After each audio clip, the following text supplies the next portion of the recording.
Hello there, viewers. Good day to you guys. Welcome back to the channel. Glad you guys are here. I am super glad to be here as always. Today we're coming out to fetch an oldie but a goodie. It's a 2002 Ford Explorer. I believe this one's a four-wheel drive. It's equipped with the 4.6 liter V8, the Ocho. And the customer states they don't want to buy a new car. So we have already done a very massive inspection on this thing. And we're gonna rebuild it. We're gonna make it better, faster, stronger. Doesn't sound too right. Now, as I was saying, all right, this particular example has 194,471 miles on the odometer. I don't know if you guys can see that. It's pretty faint down there, but we're almost up to 200K. We've got a plethora of issues here, one of which the left rear window does not go down. It has worn out suspension parts. There's sway bar links falling out of it. There's bushings that are broken. It's leaking oil out of the timing cover. Timing chain makes noise on startup. All the fluids are 200,000 miles old. The ball joints are worn out. The front end's worn out. So what we're gonna do is start a lengthy mechanical restoration and rebuild project on this Explorer right here. So we're gonna get straight to it. There's no diag work involved on this one, and we're just gonna start pulling parts. So I think I'm gonna knock out the front end stuff first. That way we can start getting into this unit and get things disassembled for a more finer inspection. We can clean up some of the oil nasty that's everywhere and then see how this project goes. So stay tuned. I think this is gonna be a very good series of videos. Happening Z Hood.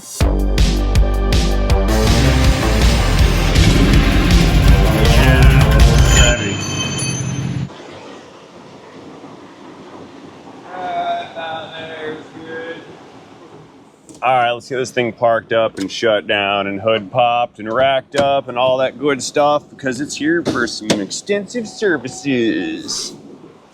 Yeah, this is getting the full Monty treatment. I guess it's better to fix the oldies but goodies instead of replacing it with new ones.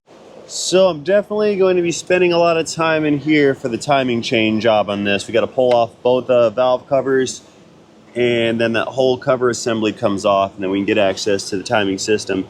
That's gonna be fun, but I think I need to get to that one later because we're gonna tag team the suspension stuff over here. So let's see what we got in the parts bin. We've got some sway bar links, got some bushings, we've got some ball joints, water pump, more bushings, timing chain set.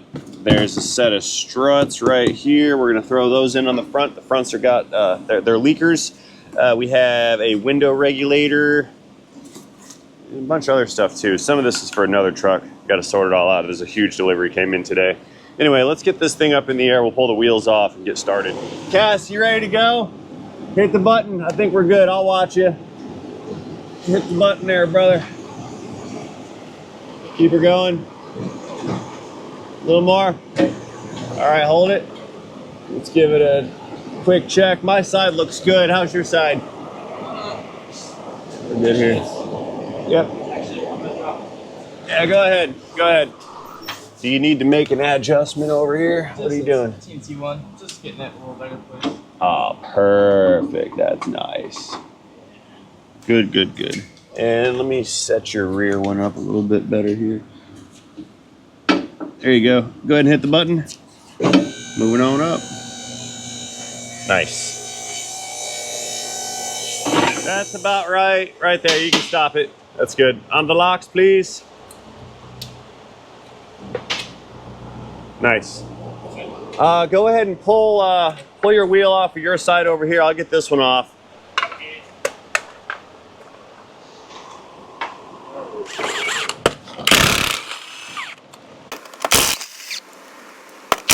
A little low.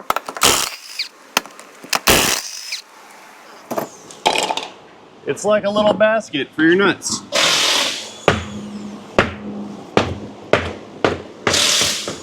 Hey, pardon the compressor noise that just came on. Let me move you guys in for a little clearer view on what we're dealing with here. So there's nothing horribly bad about this truck. It's just suffering from a lot of wear. Take a look over here. Our sway bar bushing This is where the bar meets the bracket at the frame. That is wasted, gone. I should not be able to stick my finger through there, and we certainly shouldn't be able to see light through there. So we need a sway bar bushing. We've got a torn boot at this upper control arm. With the wheels on, we did a shakedown this front end, and we have some ball joint play here at this upper. We've got ball joint play at this lower down here, and we can see that joint is not looking too healthy in there. Same thing over on the passenger side. Tie rods have a little bit of play in them, nothing crazy. That ball joint wasn't that bad, but we're doing both ball joints in the lowers, and we're gonna be replacing this upper control arm over here. There's a bit of tearing going on in the bushings. So we're also going to be replacing the right front upper control arm. Even though there's really nothing wrong with it, we're gonna do this all in a match set. Same with the struts, because this strut here has a very nasty fluid leak. You see all that oil residue right there? Yeah, that's a fluid leak from the steel on the strut assembly. So we're basically doing a front end rebuild. It's going to be getting a set of brake pads and some rotors. Moving around to the back, we're in a similar situation here. The brakes have some wear to them. Nothing too horrible back here. All the ball joints, and well, not really ball joints, but all the bushings, those are in decent shape. We did change the rear differential oil, transfer case oil, and the front differential oil. We're going to be doing the transmission, and lastly, we'll do the engine oil change after I do the timing cover work on this unit. So today, I think the primary goal is going to be to tear down this front suspension, get as much of these parts removed as possible, possibly hang some new parts, and then see where progress takes us today. So let's get the easy stuff first. We'll pull this caliper off and hang it off to the side. A couple 13s. Straight to the nut basket. All right, a little bit of pry driver action here. We'll get this caliper peeled away.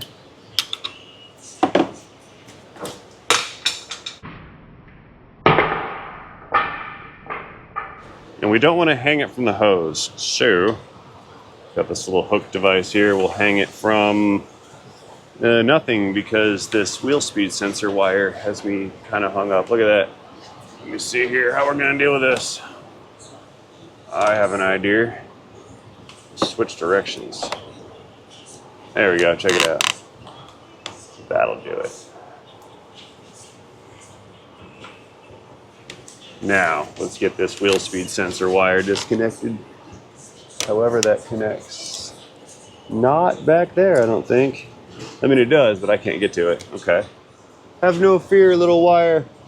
I give you freedom.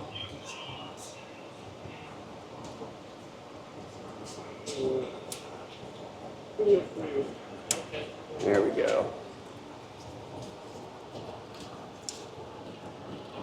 A little bit more up here just for some extra slack. Come here. There. Okay, 2 bolts, 16 millimeter variety, 15, excuse me.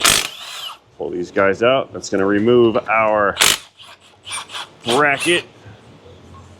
Let's check these slide pins while we're here. Hey man, can I borrow that from you? Yes, sir.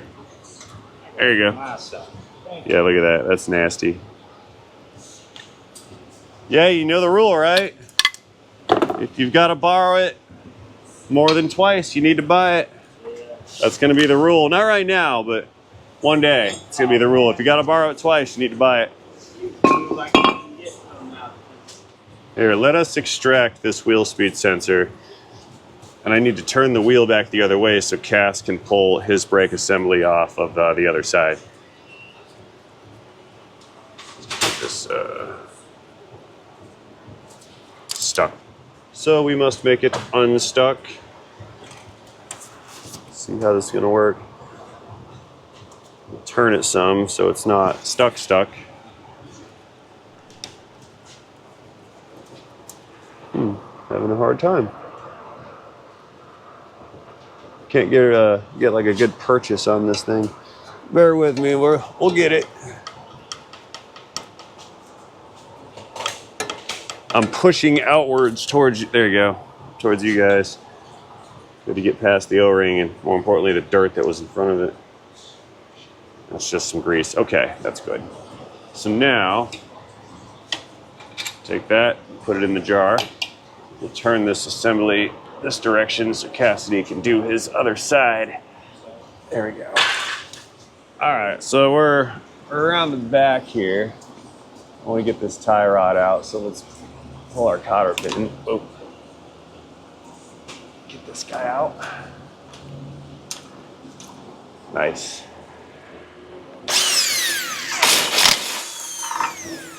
So I'd like to use this puller here to get this guy to come off, but I kind of can't because the boot is sort of getting in the way. If I jam this in, I'm going to tear that boot. Not really liking that. All right, here, let's try this. I have an idea. I don't want to hit this with the hammer. I mean, you can get away with it. You tap that with a hammer and it frees up the bond in there, but I don't really want to. Let's try this. There. That was painless, right? Got it? Put that back on for later.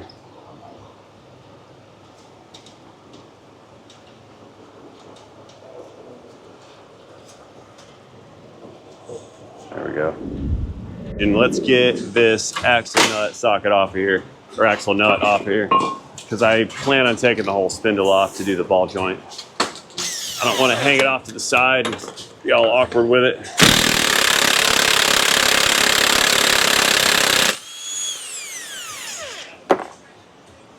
Okay, let's see if that axle is going to spline loose from, yes, from the bearing. That's just fine. Good.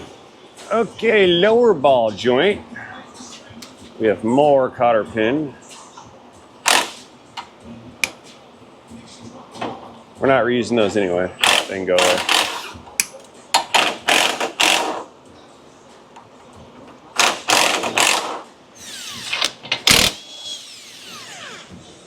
All right, now we need to get this ball joint out of here. So I've got a tie rod puller here that kind of fits, but if you guys look, the angle of our dangle here is inaccurate.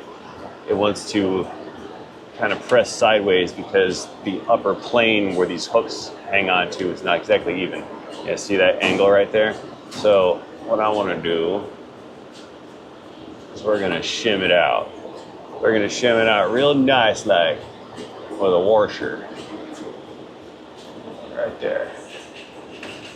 That's sketchy. I think that's gonna work. I didn't think it was gonna angle like that. I didn't account for the thickness of it. This is totally not gonna work. Well, that was stupid. I thought I was gonna be slick and do a cool trick and it backfired. Oh, I figured it out. I know what to use. This is gonna work. Not a washer. I have my petcock valve tool right here. We'll take that. That should fit in there, right? Yes. Yes, it does. Beautiful. We'll use the petcock valve tool. So my radiator drain valve tool is going to come in and it's going to save the day. What do they say? It's coming in clutch. Is that what they say? Is that the phrase? Clutch? Yes. Is that it, Cass? Clutch? You guys say clutch? I don't know if I could say coming in clutch. I'm too old for that. But it's totally true. It's coming in clutch. That angle's still there, though.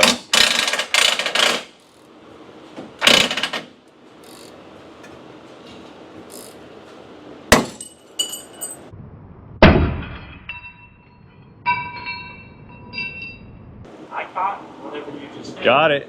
Did you get hit with my petcock tool? I caught it in my hand. No, oh, you dropped it? No, it's in my hand. Whoa, hold on. This thing flew. Oh no, this is from your sway bar link. Oh, okay. Yeah, that's yours. That was stuck to the bottom of the thing. That was from your sway bar link. That was great. Got it though. There, nice and clean. I like it.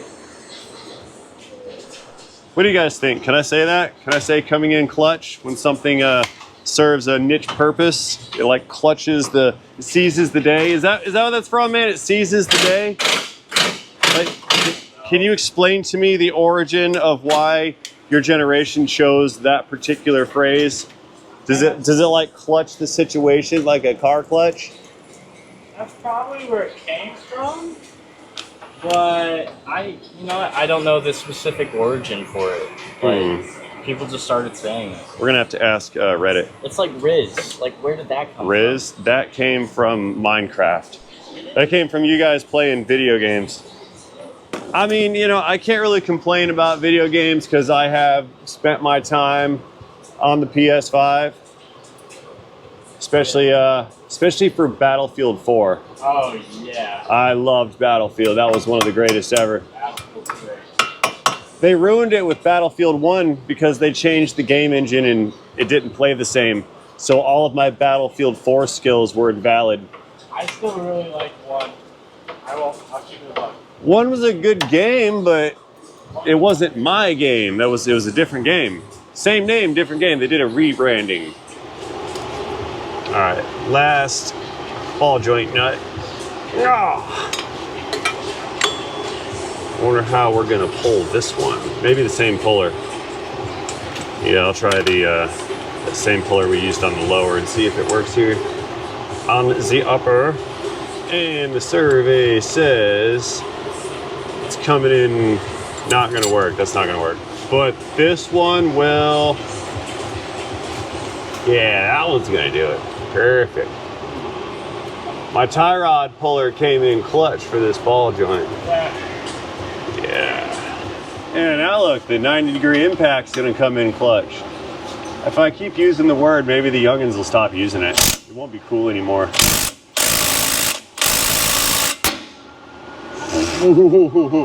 You know, right before that popped, I was like, hey, wait a minute. There's nothing else holding this thing in. And then, bam, it popped. Hey, intermission real quick. Let's explain some stuff something fast here. So Cassidy is having a hard time with this cotter pin. He got it straightened out, see that? But he can't get the thing to come through. So what we're gonna do is use a dull pair that's dull-ish, they're not super sharp. Yeah. We're gonna use these to get a hold of the head of that cotter pin and then leverage it out, okay? So here, you do it. I want you to do it. Switch me sides. Go down under, or do you like Any way you can, really. You just want to get a hold of that head. Preferably with the tool as far back as possible to get as much purchase on the thing. There you go. Squeeze it just a little bit. Yep. Now leverage it out. Use the properties of the tool like a seesaw. Now you're not pulling, you're letting this area do the pulling. So now reset your tool, okay? So let go. And then get a better purchase on it, yep. And then pry it. Do it again. Now don't do that, don't wiggle through it. Yeah, now you're getting there. Yeah, okay, I see. Yeah, don't wear that out and hurt it. You just want to pull, you want to get a bit of meat on it and then kind of pull through it. I got you. Yeah, you're getting it. You're getting it. Out there. All right, you got it. I dropped it. All right, so down here, we need to do some ball joint pulling on, take your nut off right here. This one right here, take it off, but then put it back on. That way this thing can't fall out. And then grab that big nut there, get that one off. I've got the socket over here on the Milwaukee gun. One other thing, when you're doing, see how that's all super rusty? You know, we don't want to hurt the nut. Just throw some lube on there. That's a judgment call situation. Believe me, I'm guilty of not doing it, and when I should be, and they let me know about it. But that's not the right socket. It's not. The one you want is this one. This is the 30 mil. There you go. You're gonna need that one for your lower ball joint, though. Okay. All right, let's get the spindle off. We've got the lower, the upper, and the axle disconnected. So what I'm gonna do is pull the upper controller off of it, right? Now what that's gonna let me do here is swing this backwards, and I should be able to push the axle in enough where I can drop this down past the lower ball joint. If memory serves, that's how they come out. It's almost out of there.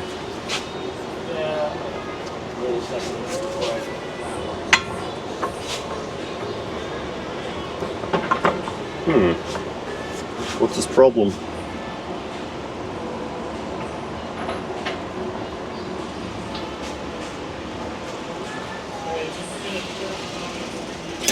I'm sorry, sir. I'm way over here. Hang on. Hang on. I'm doing something hard. Wait a second. Okay.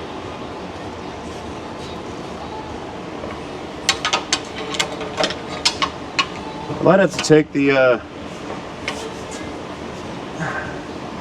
yeah, I think I'm gonna have to take the wheel bearing out of this to get that spindle off.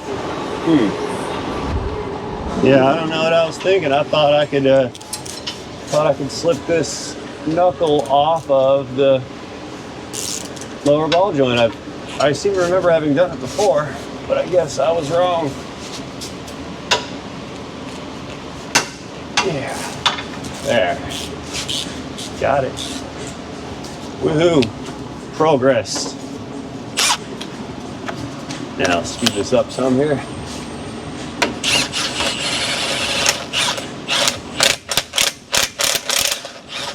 Mine.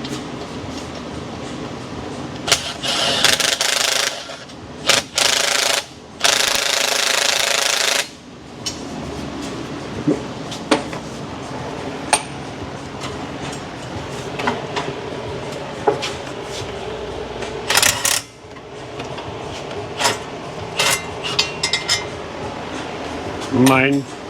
And one more lurker in there. Let's get that lurker.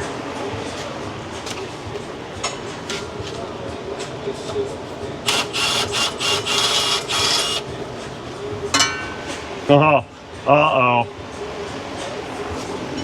Oh no. Hey, sorry, A-Rod, and all of my brethren up north. You guys watch this. It just comes right off, see that? Look, no grease, just bone dry. Just came right apart. Sorry, guys. Okay, now I can proceed with the original plan. Now it's off the ball joint. So we have to disassemble the whole knuckle to get it to come out. Well, you know, while I'm here, might as well keep on going. Let's pull that ball joint out next. Yeah, that's a nice holder for an axle. See that? Look good. So this ball joint is pressed in. What we're gonna have to do is take out this big snap ring right here, and then put a ball joint press on this and push this ball joint out through the control arm here. So what we do, take a pair of snap ring pliers, put them in those little holes right there, give it a squeeze. That's gonna open up the ring. Voila. So just in case this grease fitting gets in the way, I'm going to remove it from the old ball joint. It gives me a good place to press against, and sometimes these can interfere with the tool. There it is. Okay, so since this ball joint comes down, you have to have a big enough adapter here to, let's get a light in here, big enough adapter to fit past the little base plate, because this is what holds on to all the weight. So we need to press against the control arm, not against the ball joint. So we need a large adapter here. And it can't be too deep because the C-clamp of the press is not that large. So this one has a hole in the bottom of it to accommodate for the stud to go through once the press event begins. So what we'll do is set this up like so. And then up top, bear with me here, we'll take the big C-clamp, which also has a hole in the bottom of it. Put that over the little dealio, screw this guy down.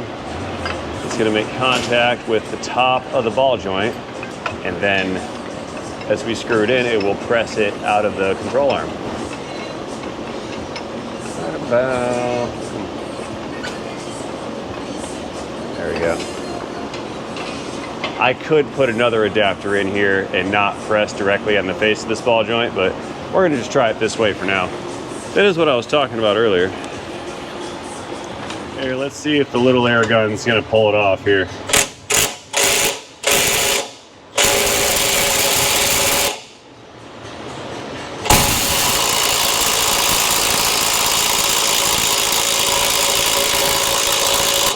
Loud noises.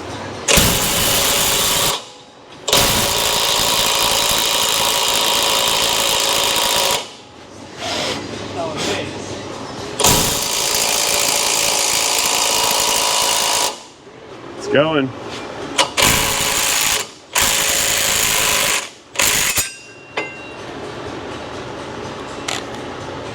Got it.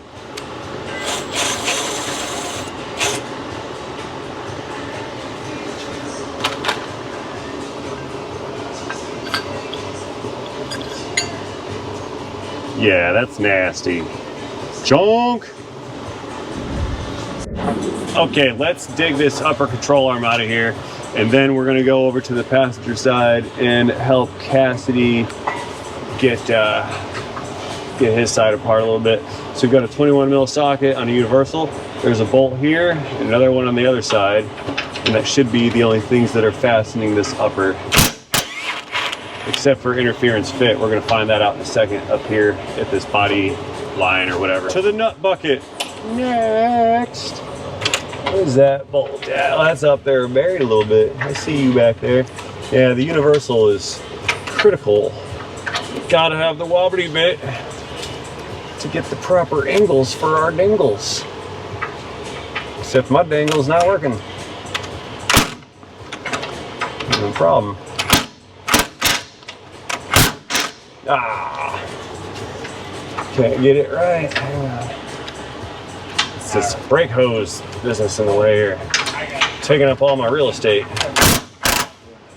Can't see either, sorry guys. I think I was hitting you with my gun. Back to the nut bucket. Okay, control arm. Need that for later.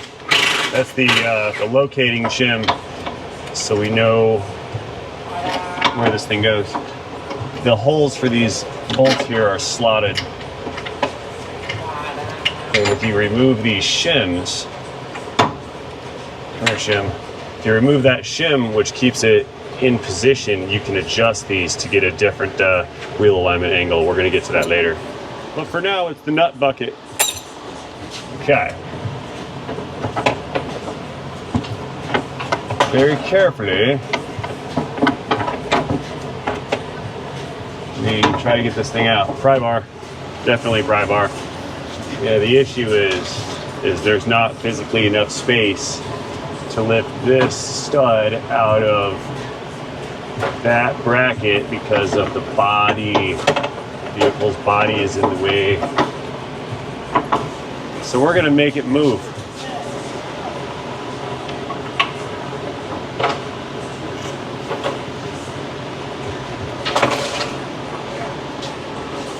A little bit of flexing.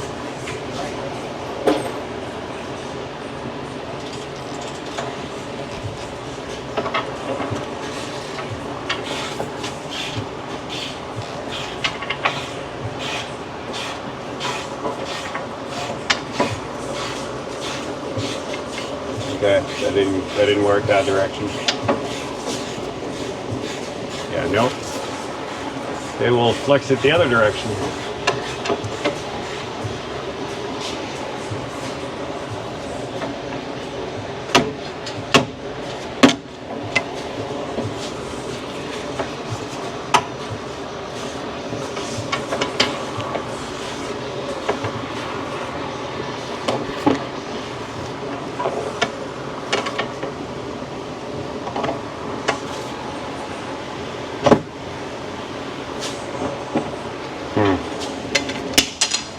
Real-time struggles.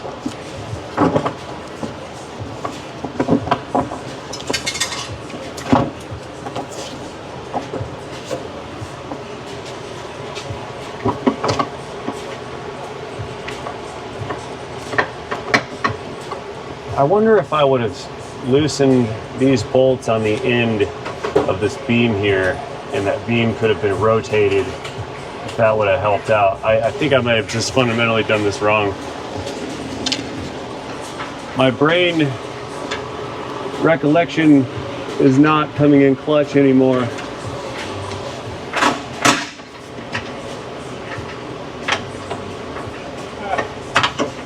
slippage.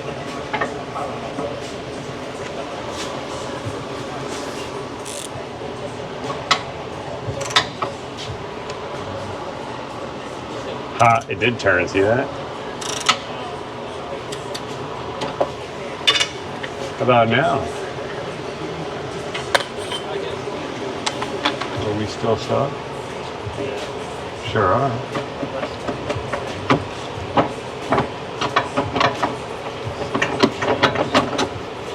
It's not like as stuck though. It's like less stuck. The intensity of the stuckness has become reduced.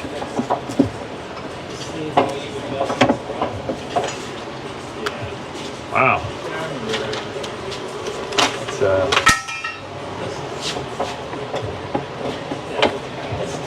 It's stupid.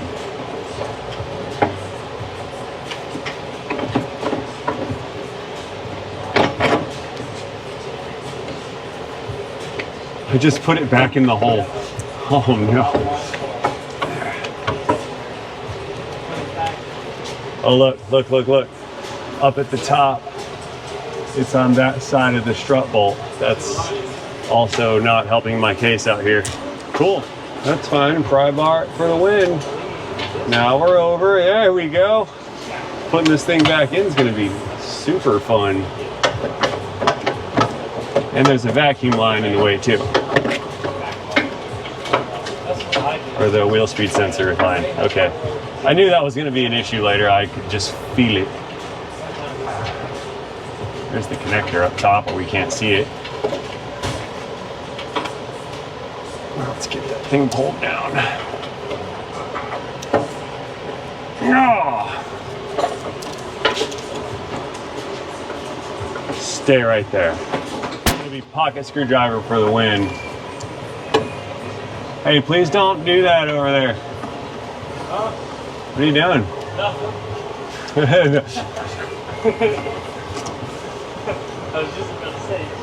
When they say nothing, that's when you got something to worry about. Hey, what are you doing? Nothing. Everything's fine. I didn't do anything. Everything's okay. Now remember, we got to wrap this wheel speed sensor line around the control arm when we put it back together, okay? That's very important here. Ford said so. So yeah, there's our upper. That's awesome. So now let's go knock those ball joints loose for Cassidy real quick. Here, let's get this other ball joint knocked loose down here. So we've got the petcock valve tool. It's for radiators, but apparently today it's for ball joints too. Gentlemen, can I have that 16 ratchet wrench you got over there in your box? That's the one.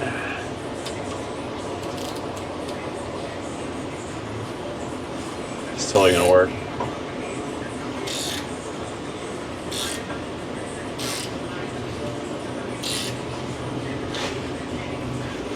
It's getting kind of scary, sketchy looking. Shh.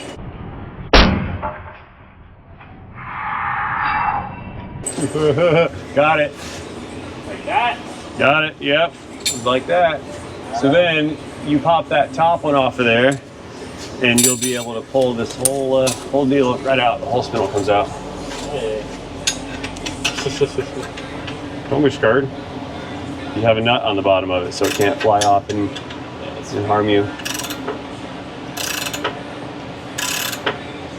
Yeah, it's going. Ooh, scary. Alrighty folks, I think we've got a pretty decent amount of tear down done over here. The other spindle is off this side. I'll tell you what, let's knock out this last ball joint, and then I'm gonna go ahead and call it a day, I think. Alright, same procedure as before. We put the big cone under there, put the big clamp on here, tighten it down, and then tighten it down some more, and then we're gonna tighten it down some more after that. And at some point, that ball joint's coming out. That's probably looking good right there.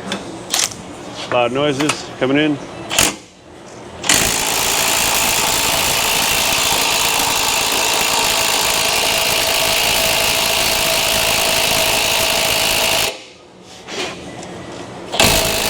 It's yielding the actual ball joint itself.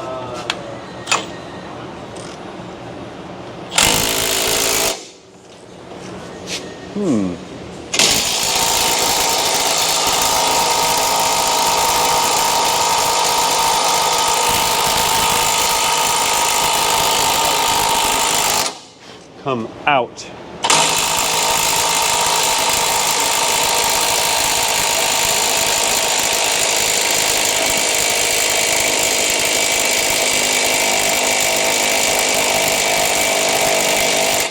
Come out more.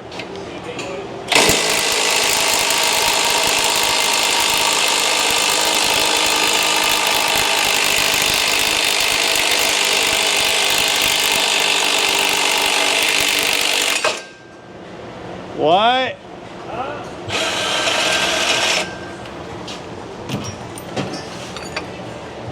That was a stubborn one. Look at that. Hey, you guys remember the time I welded some of these in on a Mustang? Yeah, some folks didn't like that. Yeah, I welded some ball joints in. I did what I had to do, man. Yeah, this was a wallowed out hole right here, and the guy didn't want to put control arms on it. So we put the ball joint in, but see that? It moved through the matrix. It was kind of flippy floppy in there and didn't press very well, so I put a bit of weld like here, here, and here just to make sure it didn't move around inside of the bore. And folks, they didn't appreciate that, but it worked, and it's still out there driving around today, so it was good. Well, anyway, guys, like I was saying, I think we're about done for the day. It is a fantastic Friday around here, and we've got most of the stuff done that we could get done. Got an engine problem over here on this Dodge. We'll talk about that later on. Right now, I'm gonna close up. We're gonna get out of here. They're pulling the parking brakes off of this one, and then we're all done. So that being said, I have nothing more to offer you guys in this particular video other than a thank you for watching this video.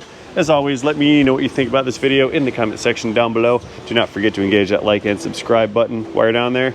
And most importantly, have yourselves a great day. See you guys later in a video, in a day, in a Ford Exploder, in a transmission.